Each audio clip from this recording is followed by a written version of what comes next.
ඒ මොකද මේ වැඩ කරලා කර වැඩ කරලා මොකද මේ කර නෑ මේ මම අර MP5 එක ගැන කස්ටමර්ස්ලාට කියලා දෙන්න වීඩියෝ බලද්දි ස්ක්විඩ් ගේම් එක ඇවිල්ලා ඒක බැලුවා. ඒකද මේව බලන්න ඕනේ එන්න මං කියලා දෙන්නම් ඒක ගැන. ඉතින් ගොඩ දෙනෙක් අපෙන් අහපු ගත්ත ගන්න එක තමයි MP5 කියන ජෙල් බ්ලාස්ට් එක.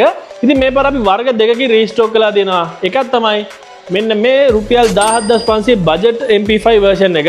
මේක ඕගොල්ලන්ට සිංගල් ෂොට් එක මැනුවල් තමයි ෂූට් කරන්නේ. ඒ වගේම ඔටෝ එක බැටරි එකෙන් වැඩ කරනවා. මේකේ බස් ස්ටොක් එක එක්ස්ටෙන්ඩබල්. ඒ වගේ තමයි මේකේ මැගසින් දෙකක් හම්බ වෙනවා. මේකේ ඕගොල්ලන්ට සයිට් එකකුත් හම්බ වෙනවා. හැබැයි මේකට ගොඩක් පර්ෆෝමන්ස් වැඩි එකකට යන්න ඕන කියලා හිතනවා නම් ඕගොල්ලන්ට තියෙනවා අනිත් ඔප්ෂන් එක තමයි මෙන්න මේ ජිම්මින් කියන බ්‍රෑන්ඩ් එකේ MP5 ජෙල් බ්ලාස්ට් එක. මේක නම් වෙන මුකුත් ඇක්සසරිස් ගොඩක් හම්බෙන්නේ නැහැ. මේකේ විතර ජෙල් බ්ලාස්ට් එක විතරයි හම්බෙන්නේ. හැබැයි ජිම්මින් බ්‍රෑන්ඩ් එක ගැන දන්න කට්ටිය දන්නවා මේ වල පර්ෆෝමන්ස් එකයි ඩියුරබිලිටි එකයි කොහොමද කියලා. මේකේ ප්‍රයිස් එක එන්නේ රුපියල් 33500යි. මේ දෙකම අපේ වෙබ්සයිට් එකෙන් ඕගොල්ලන්ට දැන් ගන්න පුළුවන්. ඔක සීමිත ඒකින්ද ඉක්මන් කරලා පර්චේස් කරන්න. ඉතින් MP5 ලවර්ස්ලට මෙන්න මේ MP5 ජෙල් බ්ලාස්ට් එක ඔයගොල්ලන්ට ඕන බජට් version එක ගන්න පුළුවන්.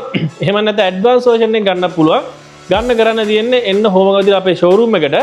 එතනට ඇවිල්ලා එක්ක නැත්නම් කොළඹ තියෙන අපේ අනිත් බ්‍රාන්ච් එකට එක්සෙල් වල තියෙන අනිත් බ්‍රාන්ච් එකට ගිහිල්ලා ඔයගොල්ලන්ට මේවා ටෙස්ට් කරලා බලලා පර්චේස් කරන්න පුළුවන්. එහෙම නැත්නම් එන එක දුර වැඩි කියලා හිතනවා නම් ඔයගොල්ලන්ට යන්න අපේ වෙබ්සයිට් එක www.gelblasters.lk වෙබ්සයිට් එකට. ඒකේ ඔයගොල්ලන්ට ජෙල් බ්ලාස්ටර්ස් යටතේ තියෙනවා සබ්මැෂින් ගන්න. එහෙම නැත්නම් SMG කියන කැටගරි එකේ ඒකේ මේ ජෙල් බ්ලාස්ටර්ස් දෙකම ඔයගොල්ලන්ට බලා ගන්න පුළුවන්. ඉතින් එතනින් ඔයගොල්ලෝ පර්චේස් කරලා ඔයගොල්ලන්ට දවස් 3-5ක් ඇතුළත ගෙදරටම ගෙන්න ගන්න පුළුවන්. ඉතින් එහෙනම් අපි ඊළඟ වීඩියෝ එකෙන් ආයි හම්බෙමු. එතකන් ගිහින් එන්න හැමෝටම හැපි බ්ලාස්ටිං.